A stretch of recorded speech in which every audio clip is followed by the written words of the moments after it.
அடுத்ததாக மூத்த பத்திரிகையாளர் திரு தராசு ஷியாம் இணைகிறார். அவரோடு பேசலாம். சார், விஜயனுடைய இந்த 10 நிமிட உரையை எப்படி பாக்குறீங்க? பல்வேறு விஷயங்களை பேசியிருக்கிறாரு. என்ஆர் காங்கிரஸை பாராட்டுறாரு, பாஜக கூட்டணி இருக்கக்கூடிய பாஜகவை குறை கூறுறாரு. அதே நேரத்தில் ஆட்சியில் இல்லாத திமுகவை குறை கூறி பேசுகிறார். தமிழ்நாட்டில் திமுகவை எதிர்ப்பதற்கு ஆளும் கட்சியாக இருக்கும் போது ஆளும் கட்சியை விமர்சிச்சாதான் புதிதாக வரக்கூடிய ஒரு கட்சி வளர வாய்ப்பு இருக்கும் அப்படின்னு ஒரு பார்வை முன்வைக்கப்பட்டது. இது எப்படி பார்க்க? பெரும்பாலும் தமிழிசை அவர்கள் கூறிய கருத்துகள் சரியான கருத்துகள் தான். என்ன காரணம் என்றால், ஒரு யூனியன் டெரிட்டரி வளர வேண்டும் என்றால் அது மத்திய அரசு நிதியோடு தான். யூனியன் டெரிட்டரிக்கு இன்னும் பெரிய அளவுக்கான வருமானம் கிடையாது. இன்னும் சொல்லப்போனால் பாண்டிச்சேரி வருமானங்கிறது பெட்ரோல் மற்றும் மதுபான விற்பனை. இதை தாண்டிய பெரிய வருமானம் கிடையாது. கொஞ்சம் டூரிஸ்ட் இன்கம் இருக்கு. சோ முழுக்க முழுக்க மத்திய அரசு கொடுக்கிற பணம் தான். டெல்லியில எந்த கட்சி ஆளுங்கட்சியாக இருந்தாலும் மத்திய அரசு கொடுக்கிற பணம் தான்.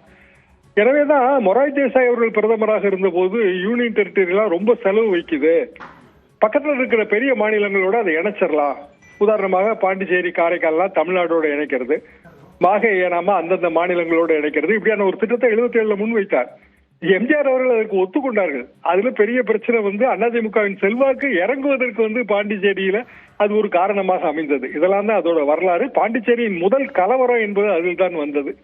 இதை தாண்டி நாம் பார்த்தோம் என்றால் கிரைம் ரேட்டை பத்தி இன்றைக்கு விஜய் கூட்டத்தில் பேசப்பட்டது.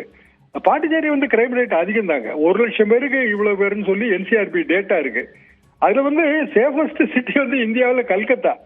பாண்டிச்சேரிக்கு பாண்டிச்சேரி கிரைம் ரேட் ஜாஸ்தி. தமிழ்நாடு கிரைம் ரேட் 5ஆவதோ 6ஆவதோ தான் இருக்கு. இதெல்லாம் தான் பழைய டேட்டா. விஜய் பேசியது ரொம்ப டூ ஷார்ட். ஒரு 10 நிமிடம் பேச்சல ஒரு பெரிய அளவுக்கு பாண்டிச்சேரி பாலிடிக்ஸ் தொடல. அவருக்கான ஒரு தர்ம சங்கடம் இருக்குன்னு நான் நினைக்கிறேன். ஏன்னா கட்சி பேரே தமிழக வெற்றி கழகம். இதுல பாண்டிச்சேரியை பற்றி பேசுவதற்கு என்ன இருக்கிறது என்று கூட அவர் யோசிச்சிருக்கலாம்.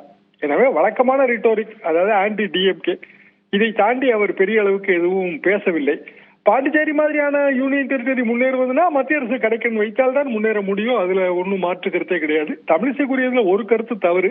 அதாவது ரேஷன் ஷாப்புக்கு பதிலாக நேரடியாக பணம் செலுத்தும் முறை என்பது பெரிய தவறான முறை. காரணம், நம்ம பொருளோட விலை ஏறிச்சு அப்படின்னா ரேஷன் கடைகள்ல அதை வாங்கி, இப்ப உதாரணமா பருப்பு விலை ஏறிடுச்சு, ரேஷன் கடைகள் மூலமாக மலிவு விலைக்கு நம்ம மக்களுக்கு கொடுக்கிறோம். எப்போதுமே அரசாங்கங்கள் செய்யறதா. எந்த கட்சி ஆட்சியில் இருந்தாலும் நீங்க தமிழ்நாட்டில் இதை பார்க்கலாம். ஆனா நீங்க ஃபண்ட் அதுக்கான செலவு தொகையை டிரான்ஸ்பர் பண்றதுங்கிற சிஸ்டத்தை கொண்டு வந்தீங்கன்னா இப்படி ஈடுகட்டவே முடியாது. எனவே நாங்களெல்லாம் இதை பெரிய அளவுக்கு எதிர்க்கிறோம். இப்படியா ரேஷன் கடை தான் இருக்கணுமே தவிர ரேஷன் பொருள்களுக்கு ஈடான பணம் என்பது ஒட்டுமொத்தமாக டிரான்ஸ்பர் செய்வது மிக மிக தவறு. அந்த இடத்துல நான் தமிழிசை கருத்தோடு மாறுபடுகிறேன். ஆனால் மற்றபடி விஜய் அவர்கள் இவ்வளவு பெரிய ஏற்பாடுகளுக்கு பிறகு அவர் பேசியது ரொம்ப ஏமாற்றமாக இருந்தது. 10 நிமிடம் பேசும்போது கூட்டத்துக்கு வந்திருந்தவர்கள் என்ன செய்தியை அவர்கள் சுமந்து செல்ல போகிறார்கள்? இது ஒரு மிகப்பெரிய கவலைக்குரிய செய்தி. இன்னமும் அது அரசியல் ரீதியாக ஒரு கூர்மைப்படுத்தப்பட்ட இயக்கமாகவே எனக்கு தெரியல. மீண்டும் விஜயை பார்க்க வேண்டும். நிறைய பேர் பேசுறத எல்லா டிவிகள்லயும் நான் கேட்டேன். விஜயை பார்க்க வேண்டும், அவ்வளவுதான். அதை தாண்டிய நோக்கம் இருப்பதாக தெரியவில்லை. இதற்கு இவ்வளவு பெரிய ரெஸ்ட்ரிக்ஷன்ஸ், அரசாங்கம் இவ்வளவு பெரிய ஏற்பாடுகள், அரசாங்கத்தோட பொருட்செலவு இதுல இருக்கு, போலீஸ்காரர்களோட உழைப்பு. அதே நேரத்தில் அரசியல் ரீதியாக தமிழிசை அவர்கள் கூறிய மாதிரியே என்ஆர் காங்கிரஸுக்கும் பிஜேபிக்கு இடையில ஏதோ ஒரு பிளவு ஏற்படும் என்கிற ஒரு எண்ணம் அவருக்கு தெரியுது. என்ஆர் காங்கிரஸோட க்ளோஸா இருந்தாங்க தாவேகா என்பதுல மாற்று கருத்தே கிடையாது. முசி ஆனந்த் ரங்கசாமி அவர்கள் கட்சியிலேயே இருந்தவர், பழைய பாண்டிச்சேரி எம்எல்ஏ. ரங்கசாமி அவர்களின் ஆதரவையும் அவர் பெற்றவர். எனவே அப்படியான ஒரு நிலைப்பாடு வரும். பிப்ரவரி மாதத்துக்கு மேலதான் அது தெளிவாக தெரிய வரும். Pondicherry politics always personality based தான்.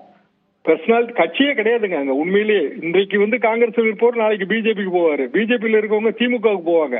Personality based. ஏன்னா சின்ன சின்ன தொகுதி. அதுல ஒரு தனிநபருக்கான ஓட்டு என்பது அல்லது ஓட்டு வலிமை என்பது மிக மிக அதிகம். மொத்தம் இருக்கிற 30 தொகுதி.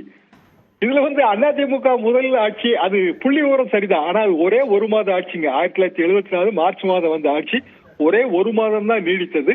அதற்கு பிறகு அதிமுக 77 மீண்டும் ஏமாற்றத்தை கொடுத்திருக்கிறார் விஜய் அப்படின்னு சொல்லியிருக்கிறீங்க. தொடர்ந்து பேசலாம் திரு தராசு ஷியாம்.